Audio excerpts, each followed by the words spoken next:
Hey, welcome to another edition of Kyle Meredith with. It's the interview series presented by WFPK at WFPK.org, Consequence, and the Consequence Podcast Network. Thank you so much, as always, for making your way here, checking out the series. Please hit that subscribe button. You know the drill by now. 3 new interviews every single week, so it's a great way to keep up with all of your favorite artists. And I'm so excited to once again be talking with Aimee Mann, back with a new album called Queens of the Summer Hotel. Hello. Hello. I was just thinking it's been since 2012 since you and I last did an interview. So my life is better today because you have new music and I get to talk with you once again. Thank you. Yeah. It seemed like yesterday. Doesn't it? Right. Yeah. Funny enough, though, I will point out real quick, though, I was talking with Susanna Hoffs just last week for an interview, and it was like a love fest of how much we both love your art and music. So, that's extremely nice. Susanna is the nicest person in show business. Yeah. And for those of you who haven't heard it yet, you did a duet on her new record, a covers record with a cover of Name of the Game. And it really is fantastic. It's the greatest song. Yeah, it's my favorite Badfinger song. And, I like it because, of course, it's incredibly sad. Not a lot of people know it. Like, it's not one of the obvious ones, too. Yeah, I think it was. I remember hearing it on the radio at the time. So, it got out there a little bit, but, it wasn't as big as like Baby Blue. Right. Well, anyway, you all do fantastic job of that one. No surprise. And I'll bring it back around because you've got this new record. And, you made the joke comment there about, liking it because it's sad. And I think that's sort of part of what we're talking about, too, because you have what is a heavy record. I don't really want to call it a sad record, but it is a heavy record. But what you've done with it, it's just gorgeous and even at times fun to listen to. Does that sound like okay compliments? Yeah, no, absolutely. I think that there's nothing for me as a listener, it's to listen to that something that is sad but feels like that it's real to the writer and that it's accurate is like that's very uplifting. I don't feel that it doesn't bring me down. Bad music or badly written song brings me down more than that does. So let's get the story on this because this isn't just a normal album. This is connected to something else. And I wonder if you would give us the story there of where this album came from. How did it start? I was approached, probably 4 or 5 years ago. I was approached to write music for a stage presentation of Girl Interrupted, like based on the book, not the movie. I think they bought the rights to the book, and they particularly one of the producers really had a very personal relationship with the book, and so they had a writer and a director, and they wanted to get this team together to figure out a stage presentation. And so I got the book and just immediately, obviously this is really up my alley, right? But almost more than usual, I think because it was so interesting to me to have a project that kind of like, yes, it was in my wheelhouse. Obviously my last record was called Mental Illness. So like that, is a topic that is of interest to me. But that to write from material that comes from somewhere else is a really interesting, it's like a fun puzzle. Like you do put a lot of yourself into it, but at the same time to try to put yourself into the mindset of the character, a lot of which is the narrator, the woman who wrote it, Susanna Hoffs, to think like, well, what could, when she's saying this, this bit of narrative, what else could I bring to that? Like what, or how could what is the music bed that suggests? Like all those questions are it's very interesting to me. And it's a real fun puzzle. So I just started writing like a madman. And, kind of outstripped, like, I'm actually not even sure if there's a finished script. So I'm not sure what, if they want to make it a musical or just to play with music, like which probably the latter, it seems to be leaning. But I have no idea. So it's just like, here's a bunch of music, do whatever you want to with it. It's interesting, especially the puzzle. It sounds like it's even more of a puzzle, especially to if it's not finished, to put it together in the end. But for you, like you've written, been on soundtracks plenty of times before in the past, but how different in the way you would write a pop song, I'll use broadly, is it then how you would write these? Because even a song like Checks, which does get a reprise, but even then I think you put them together and it's still under a minute and a half. Like they're, I don't know, is there that itch, like, is this song done? Because it can just finish, right?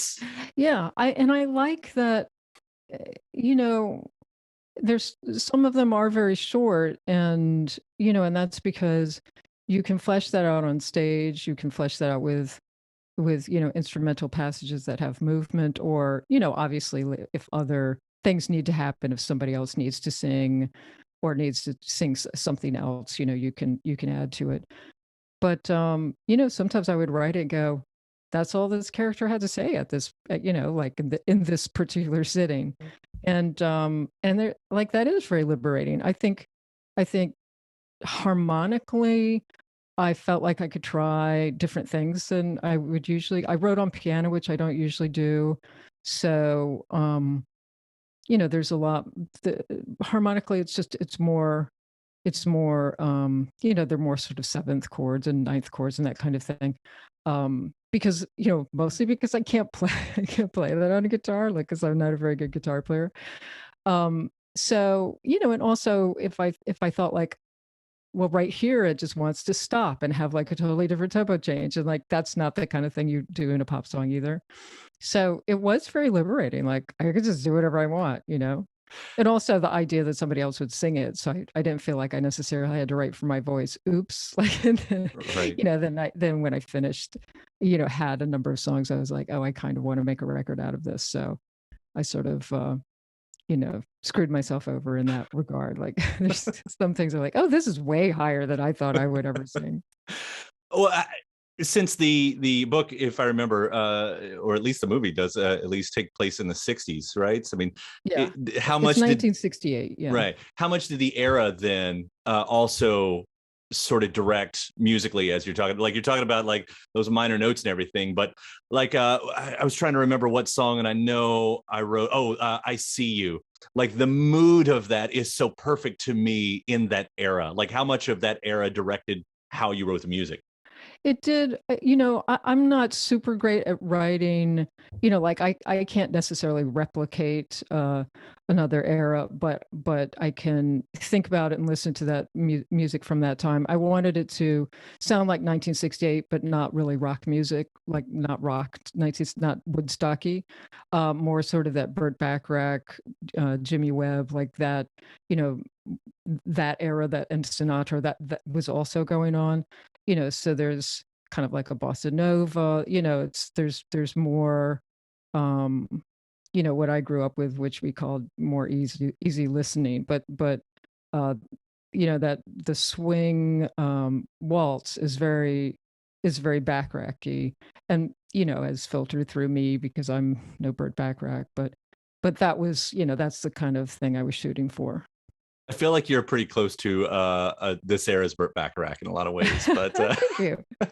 but no, you seriously, and the compliments on that, like you really did nail that feeling because that's instantly the mood. I mean, his name, of course, is the one that always comes top of mind when you're talking about that music, but it instantly did come top of mind. So just the easy compliments right there. Oh, thank you so much. That means a lot to me. I really appreciate it. I mean, I try. So you mentioned this a minute ago. Obviously, your last record did deal with similar themes on mental illness, and as you said, there are parts of you, that find its way in. But was there ever that dividing line, like that's too much of me? It needs to be more the character. No, because I always started with the character, or the character or the situation.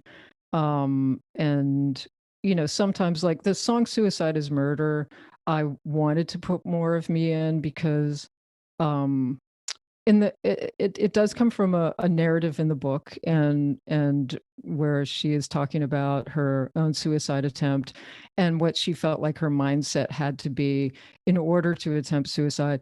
And it was a little like there's a little bit of almost like I'm kind of tongue in cheek, here's what you got to do, like how to. And then I just, as I was writing, I've like became uncomfortable with that because I do, I mean, I've known people who have committed suicide, and it's just so terrible, like to, to be, to know people, and I mean, just always blame yourself on, like, even if you don't know somebody that well, you always blame yourself on some level, and it really does leave such a trail of devastation. So so I kind of wanted to put more of myself in that song. Yeah. That's first off, we've loved playing at WFPK. Like, heavy rotation for a song like that, you don't usually get the opportunity to do. Heavy is the emphasis. We do these mental health Wednesdays where it's an all request day on Wednesdays at WFPK, and it's sort of to give people hope, especially that have had to deal with just whatever the situation might Yeah. be when we talk about mental health. But a song like that, we don't usually get something so direct, and I think it Yeah. is very helpful when you're writing that.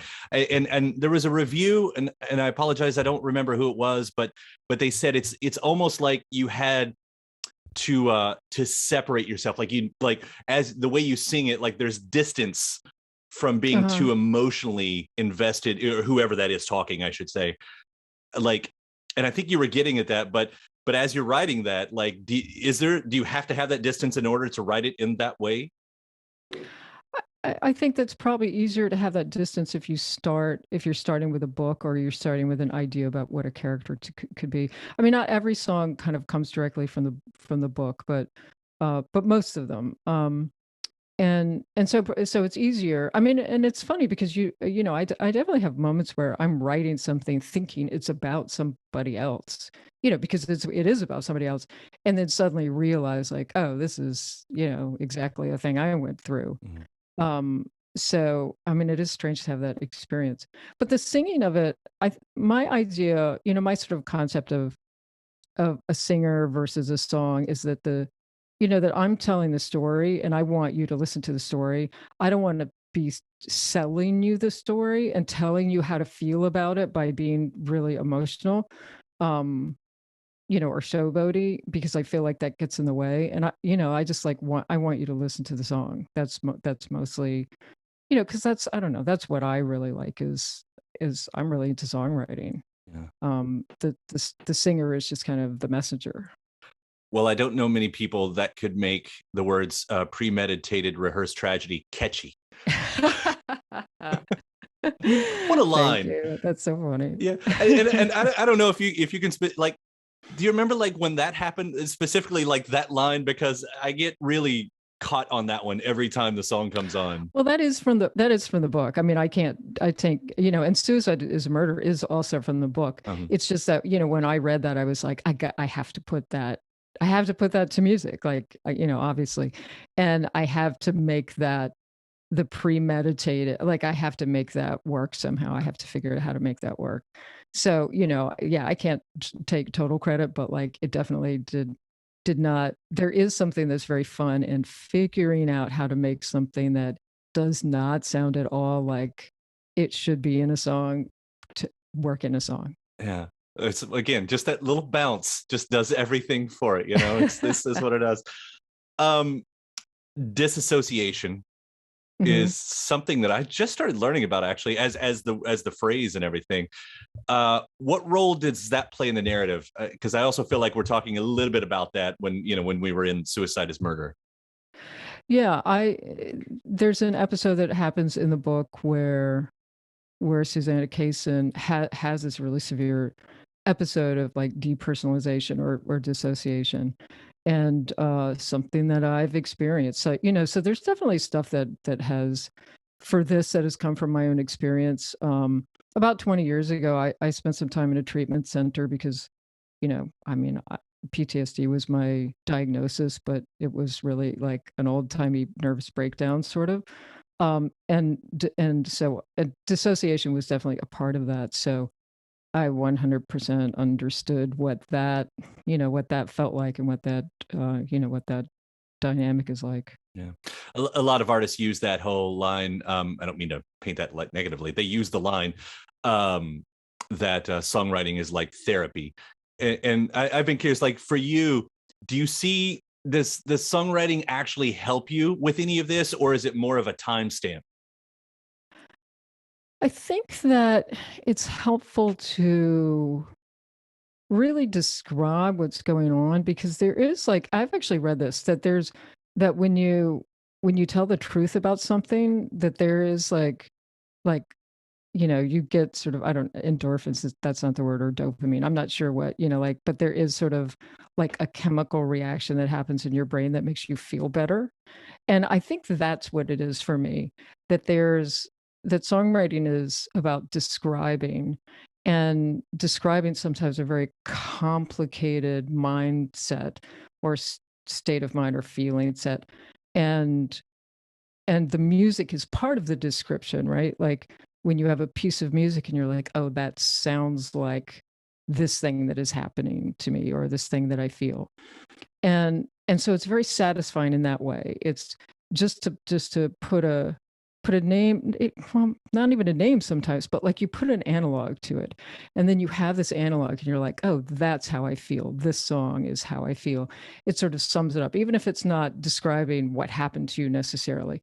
There's something about it that's an analog for what's going on, and that is really, really satisfying. And also just the act of doing it, I think, now more than it used to be, because it is, I don't know, it's easier for me, so it's easier for me to slip into it. So I feel like it's more fun. Like it's more fun to do the crossword puzzle when there's a chance that you can finish it. Like it's not that fun when you're like, I got 3 clues, great. So I think just the puzzle of it and the doing of the puzzle is like very exciting. Yeah. Well, and I would imagine too, the opportunity to help someone. I mean, the way people say this song saved my life. Like when you're having songs like this, it really seems like you have a real great chance of connecting with someone as well. I hope so, but you never know, and you kind of have to let go of the result, and just put yourself out there, and how it hits people is, it you can't really control it. um I mean, as in everything, you can't control. You send somebody an email, you have the best of intentions, they're somehow offended by it. Like, you can't really control it. You just have to, sometimes you just have to hit send and hope for the best. The album ends on You're Lost and I See You. As an album, where are we left? The last song is, I mean, this is my idea. I don't know if this is going to happen in the actual stage production, but my idea was that the cast would sort of turn to the audience and talk about, sort of witness the people that are definitely somewhere in the audience who are struggling with these things, and naming these things and saying, I get it, I see it, and I know what that's like. Yeah. Is there going to be opportunity for you eventually, when this all happens and gets completed, to be on the stage with these folks playing this live? I don't think that's how it's going to go down. Like, but I don't know. Who knows? You never know what happens. Things can take unexpected twists and turns.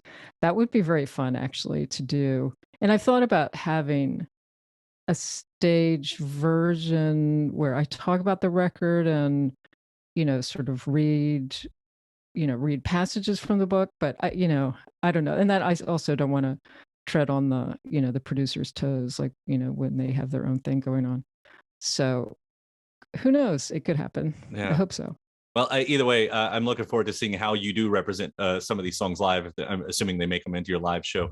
Yeah. We've already played them live. Yeah, they sound great. Yeah, I want to hear that. So, especially if you drop in those little like checks or something like that, like it just seems like a weird little moment in a normal concert. I think Yeah, that's funny. We don't, but that's a good idea. That's an interesting idea. I like the idea of just these little interstitial moments.